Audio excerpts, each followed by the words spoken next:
Shalom. First off, I want to give all praises, honor, and glory to Yahweh, Ba'ashem, Yahushai, Ba'ashem, Rakakadash. Yahweh being the true name for the Heavenly Father. Yahushai being the name for His only begotten Son, who the world eagerly calls God, and Jesus Christ. I want to give double honors to our apostles and elders of Great Millstone that taught us truth and will well. And salutations to you, hopefully, like person is truth and honesty and sincerity. This is Brother Yabasap.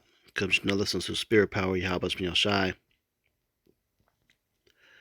Let's listen to the Spirit as a message to the hopeful elect women of Israel, the 1/3 of Israel.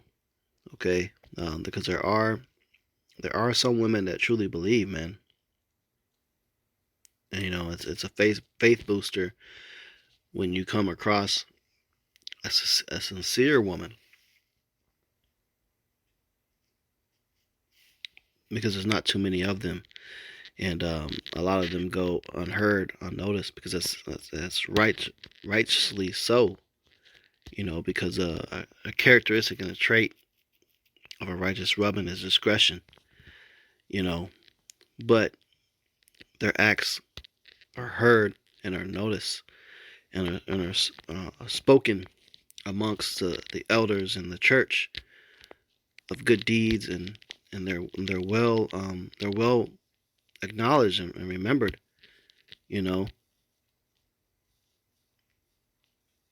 but it's beautiful, to actually come across and meet one of them. We have a sister that's been blessed in our camp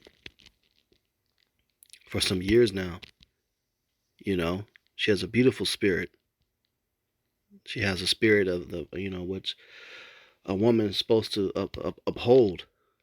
She's been like a mother to the camp. Okay, and she falls in the category of an aged woman and does what she's supposed to do. And we need more women like that to come forth. And do the right things, continue to support the ministry, and be an example unto the younger women. Because we're approaching times of Jacob's trouble, and there's a sealing process for the men, and there's a sealing process for the women. Okay, and you women, you have a role within this thing as well. If you're of meritable age, your role is to submit and serve a man of Yahweh Ba'ashem Yahushai and be called of his name. Okay, if you're an aged woman, your role is to train, come across the women that are in the right mind or sincere, and mold them, man. Mold them how they're supposed to be. But there are women that are of the hopeful elect, we call them elect ladies of Israel. Okay, they're sincere, they do what they're supposed to do, they're submissive, they're modest, they pray with their head covered, and they don't give their men trouble, and the men of Israel trouble, and sincerely support the ministry and the prophets, man. And when you come across women that's in the right mind, that get it in the spirit, it does create a feeling that can be felt, a family, bondness, and it's uplifting, man. It can bring you to tears, man,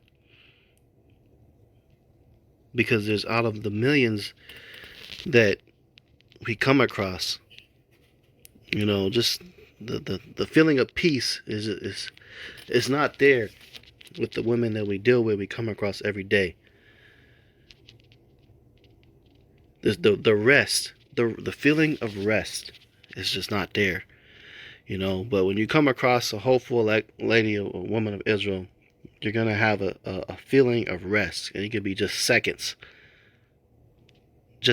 man, and not even on a on a mindset of a marital desire or nothing like that, but just in general of rest. Is an aura about them, security and comfort of the rest, because that's what a prize is, for men, is obtaining rest, because we don't have rest within this wicked empire. It's constant stress and edge every single day, and to get a little bit of rest goes a long, long way. And it doesn't have to come from sex. That's not what I'm referring to. It's an energy and a peace and comfort, a peace of mind that can be felt. And that is what a woman is supposed to bring in a man's life. Rest. Comfort. When Yahweh made woman, he said, it is not good for man to be alone. I will make a help meet unto him. And when you are helped, that gives you comfort and that gives you rest. We haven't had that, man, in a long time. Hundreds, thousands of years. So I got a few precepts that's going to go into it.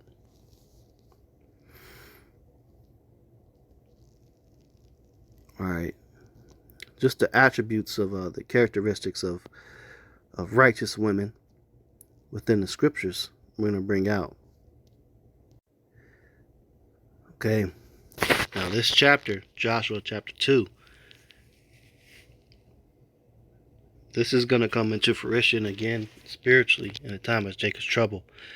You're going to have some women that are the hopeful elect that are going to perform actions like this, and the Lord's going to remember you and take care of you. Okay, this is the book of Joshua chapter 2 verse 1.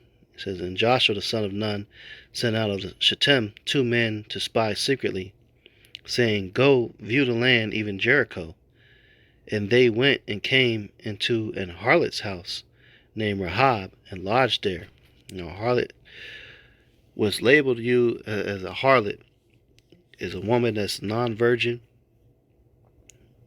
or has had multiple men.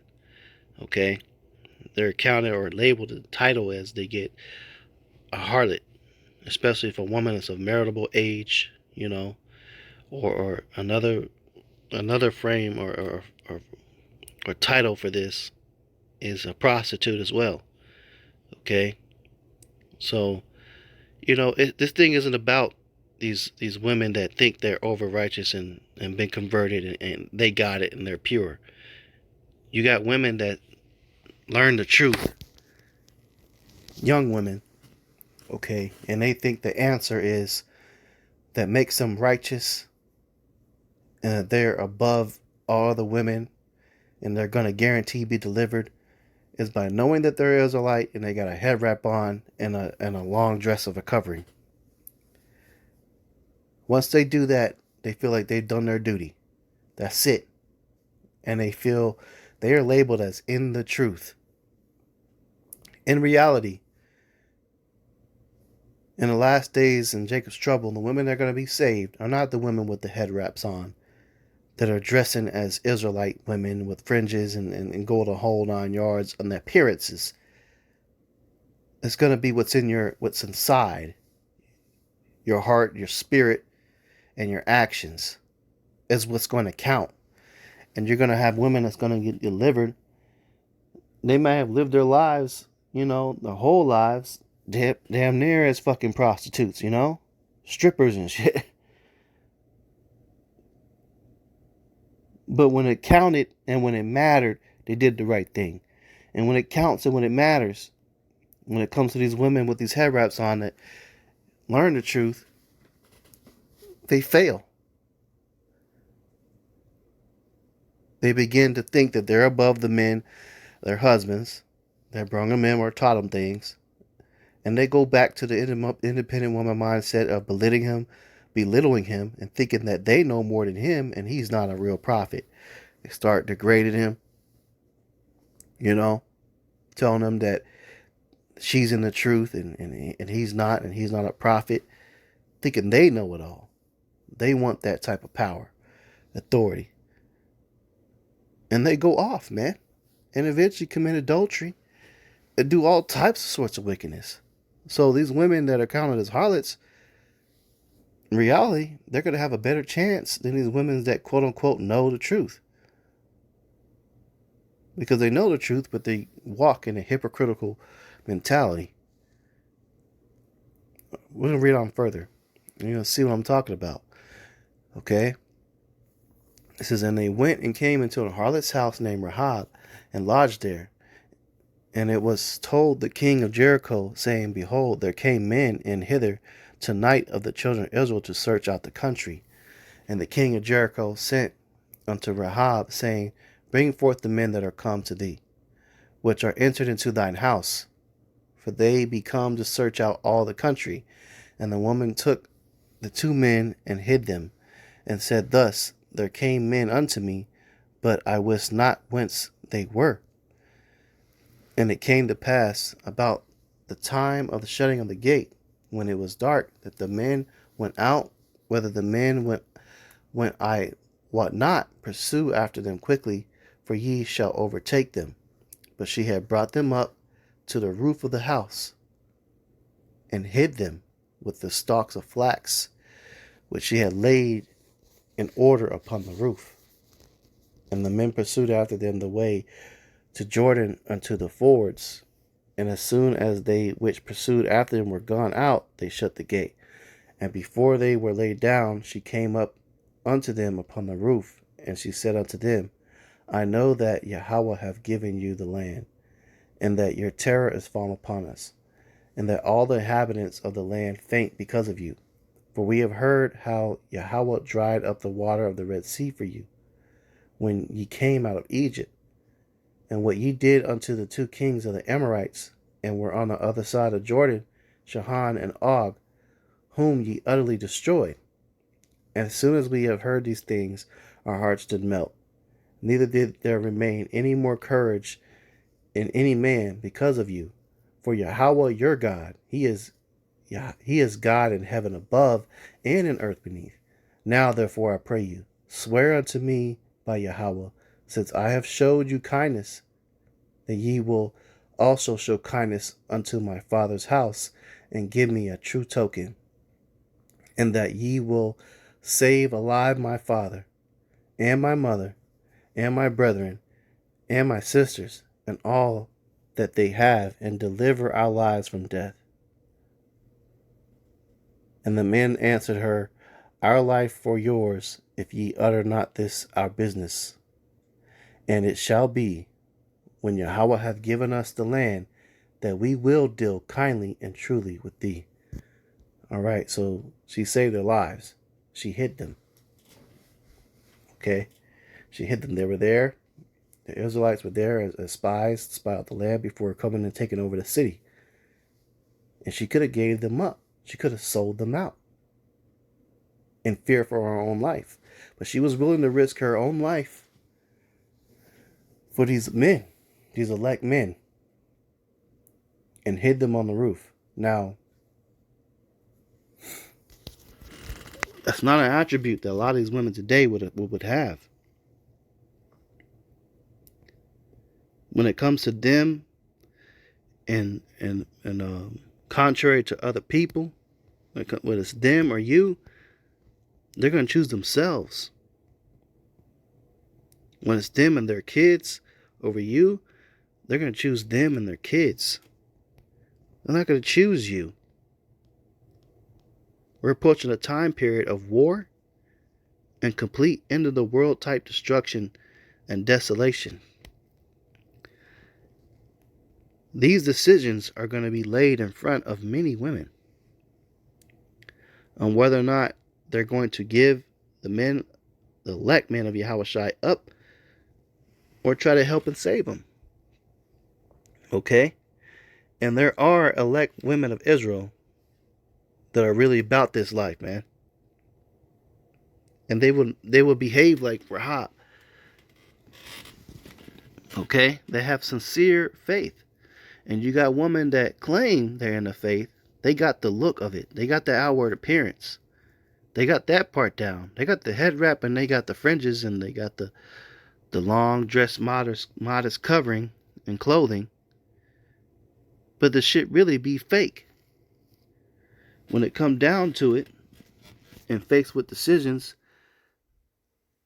that's given an opportunity from Esau, they be willing to sell out their men and get them in jail and take their children for selfish causes and holding on to a independent society and feminist society that they've been promised, that they have a future in being an independent black woman and they don't need that man. So they're willing to dog them out with the head wrap on.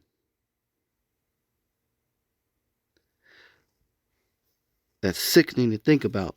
But the uplifting part, we're blessed with today. A woman that's been helping for a long time came out, surprisingly. There are righteous women of Rahab, like Rahab, that exist. Okay? And the things that you righteous women do for the body and the church, they don't go unnoticed. You continue. We acknowledge and we know what it is, We're aware of how much we have to get on Eve. Because if you're a righteous woman, you should know it's deservingly so. We got to get on Eve as common as and often as we do. It's not to take anything personal, but of the woman came what? The beginning of sin, and through her we all die. But what it's due, when credit is due, we do, is balance. That yes, there are women that are of the 1/3 that are gonna be delivered. Y'all women do exist, Let your work show forth. Continue doing the right thing, man. Continue supporting the ministry.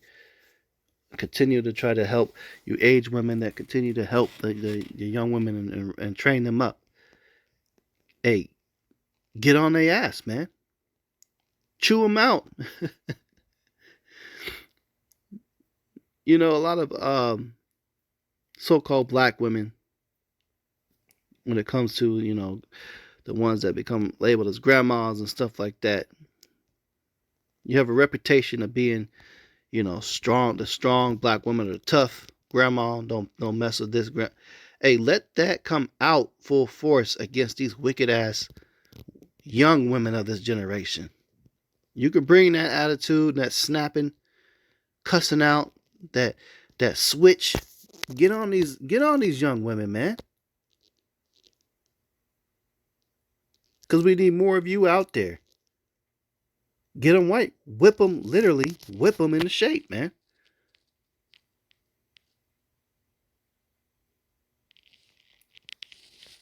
Okay? This is the book of Titus 2:3. It says, the aged women likewise, that they be in behavior as becometh holiness, not false accusers, not given to much wine, teachers of good things. Yeah, women want to be teachers a lot of stuff because of this society that was built and worshiping women. They want some type of position. Your position is supposed to be in a specific lane. All right. Teachers of good things, and what? It gets specific here. That they may teach the young women to be sober, to love their husbands, to love their children. So, you women that are in the right mind. Now, this scripture goes twofold. You got the literal aged women that are up in age, above their 50s and 60s and so on and so forth. You got the physical up in aged women.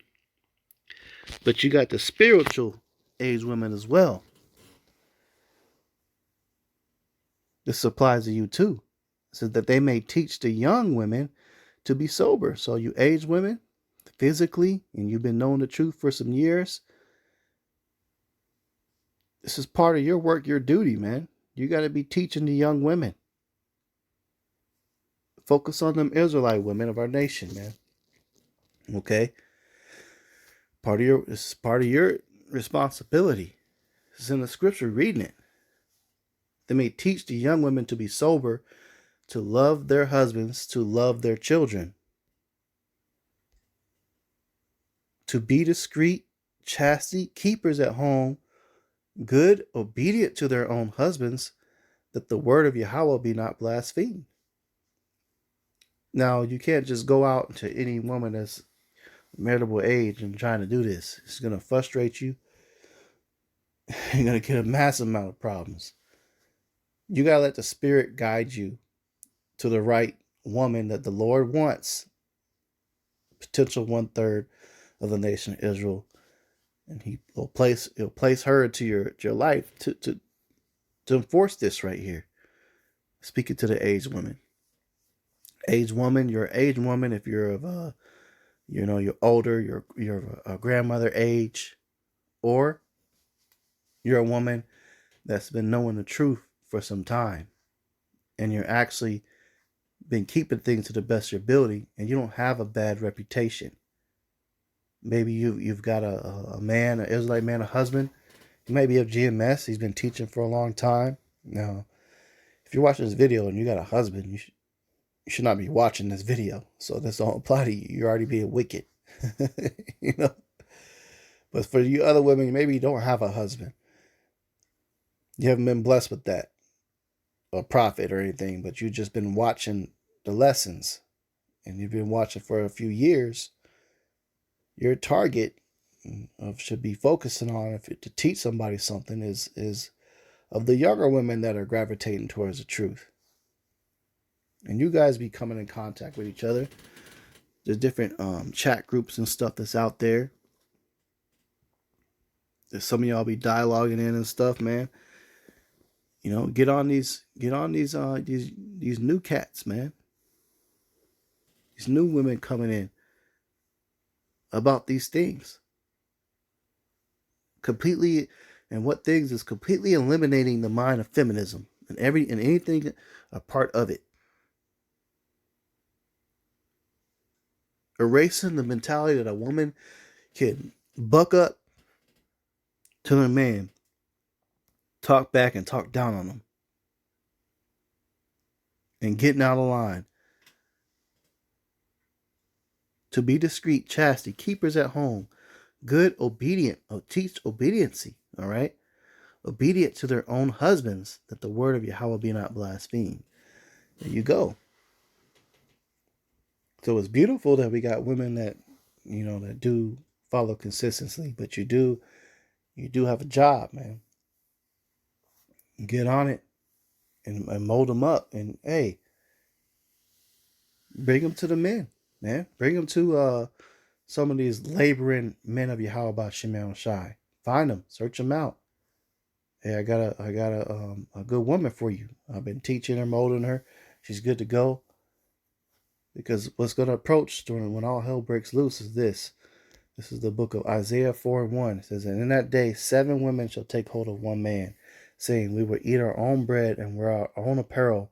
Only let us be called by thy name to take away our reproach." This is going to take a certain level of mindset to be molded into specific women. And you aged women of the truth, you elderly women that's been in this thing for a while, you can help with this process, and you're going to be blessed. You'll be blessed. Hell, just because you're an aged woman don't mean you're counted out of having a husband too. You'll get a husband out of it. Think about that. Verse 2 says, "In that day shall the branch of Yahweh be beautiful and glorious, and the fruit of the earth shall be excellent and comely for them that are escaped of Israel." So this is going to be a good time. This is a positive thing, not a negative thing. 7 women taking hold of one man. And you aged woman that's been in this thing for a while, you should be in complete 100% acceptance of this, of a man having more than one wife. And you got to be able to talk to the younger women to get them into understanding and acceptance of this concept too. Okay? You got a job here, man. It's the book of Luke, chapter 7, verse 36 says, and one of the Pharisees desired him that he would eat with him, and went into the Pharisee's house and sat down to meat. And behold, a woman in the city, which was a sinner, when she knew that Yahushua sat at meat in the Pharisee's house, brought an alabaster box of ointment, and stood at his feet behind him weeping, and began to wash his feet with tears, and did wipe them with the hairs of her head, and kissed his feet, and anointed them with the ointment. Now when the Pharisee which had bidden saw it, he spake within himself, saying, this man, if he were a prophet, would have known who and what manner of woman this is that toucheth him, for she is a sinner. It don't matter where you come from, women, what your background is and what you've done. It is nothing to stop you from serving Yahweh Hashem Yahushai. And your ticket, if you're a young woman of maritable age, is by serving a man of Yahweh Hashem Yahushai. And this woman got it. This was Yahushua himself, and she needed to serve him. It doesn't matter from your past. You could be forgiven of your past. Don't let nothing that you've done in your past deter you from coming into the truth, man, and doing the right thing and what you were created, and being in the right mind and what you're created to be. And this moment, this woman got in the right mind. Verse 40, and Yahushua answering said unto him, Simon, I have somewhat to say unto thee. And he said, Master, say on. There was a certain creditor which had 2 debtors. The one owed 500 pence, and the other 50. And when they had nothing to pay, he frankly forgave them both. Tell me, therefore, which of them will love him most? Simon answered and said, I suppose that he whom he forgave most. And he said unto him, Thou hast rightly judged.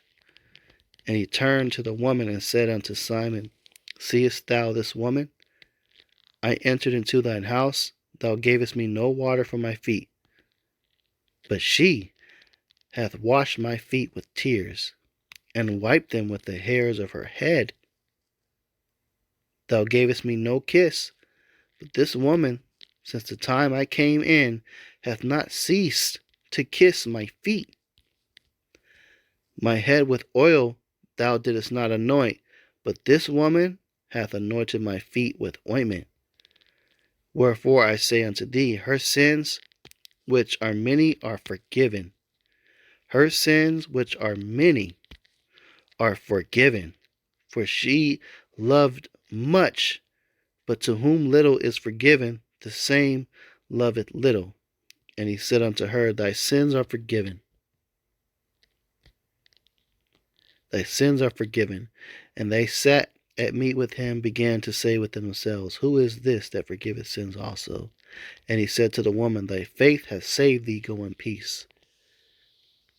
So you woman, regardless of what they will feel about you, or look at you and think about you, do not waste time into committing to serving Yahweh Hashem Yahushai. Do not waste time in committing and serving the ministry and submitting unto a man of Yahweh Hashem Yahushai, a prophet.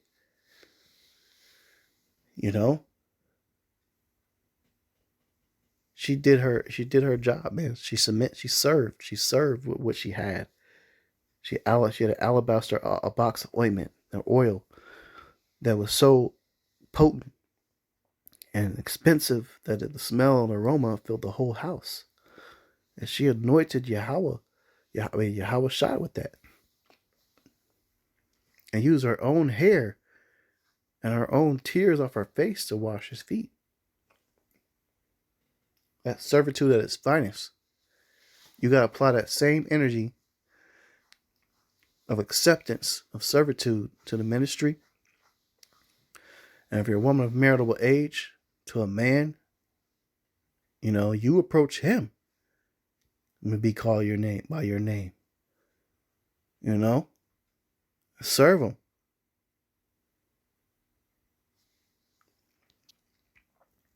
Women, servitude Diminishing your pride, humbling yourselves is your ticket to getting delivered and getting the hell up out of here, man. You know, be in the spirit of Rahab, the woman that washed Yahushai's feet. Be in the spirit of the woman of Titus. Okay? All those are important. Ecclesiasticus 36:24. He that getteth a wife begetteth a possession, a help like unto himself, and a pillar of rest. So you need to be a pillar of rest unto your men. Your women that's looking for a husband. Or your women, you might have a husband. Like I said, you got no business watching this lesson, but if you heard this far, you got the message. You know, you're going to have to deal with the judgment if you're trying to learn from another man that's not your husband. But at the end of the day, for the women that don't have the husbands and you're listening to the message, you know, pay attention. For when you do get one, you make the right decisions, the right moves. Be a pillar of rest unto that man. Okay? Your value does not equal how much vagina you spread open and you give him. That's not considered rest. Be his peace of mind. Okay? And all the hell of Babylon the Great that he has to go through. You got to be the peace of mind the rest, man. It's what we cherish. Proverbs 31:11. The heart of her husband does safely trust in her, so that he shall have no need of spoil. So you should trust in her. You don't got to do a bunch of shit for her to make her happy. Y'all women think that a man is supposed to be doing all this, do all this for you. Or he need to be taking me on dates. Or he need to be spending time with me. Or he need to be doing, he need to do this. He needs to do this. He needs to do this. No, man. You're in the wrong mentality. Proverbs 31:12. She will do him good and not evil all the days of her life. These are the attributes of a virtuous woman. You should be plotting to do evil to your man, regardless of what you think that he's not doing enough for you. Plotting. A lot of you women plot evil, and your number one weapon is the children you have with them. But a woman that's righteous will do him good and not evil all the days of her life. All of them, man. This is the mindset y'all should be in, man. Get rid of all jealousy. Oh, he's talking to other women. No, man. A man can have many concubines as he wants. And if he has the substance and the ability and the will to provide, he can have a couple wives if he needs to. You got to get over it and stay in line and stay in your place, man. Do him good and not evil all the days of your life. Women. You know, like I said, this message, this lesson is going into the hopeful elect women of the nation of Israel that are watching in all sincerity and truth and consistently and supporting the ministry and doing things that they're supposed to be doing. You know, we commend you, you know, and we encourage you. You don't go unnoticed. You're doing the right things, man. The water for you and everything that you do. But hey, pick up the pace, the volume, and getting on these younger women. You know? And with that, Lord's will, this lesson is edifying. I'm going to go ahead and close out. Give all praises, honor, and glory to Yahweh, by Hashem Yahushai, by Hashem HaKadosh. Double honors to our apostles and elders, a great millstone, and Tasha's truth and will well. And salutations to you, hopefully, that person is truth and all sincerity. Shalom.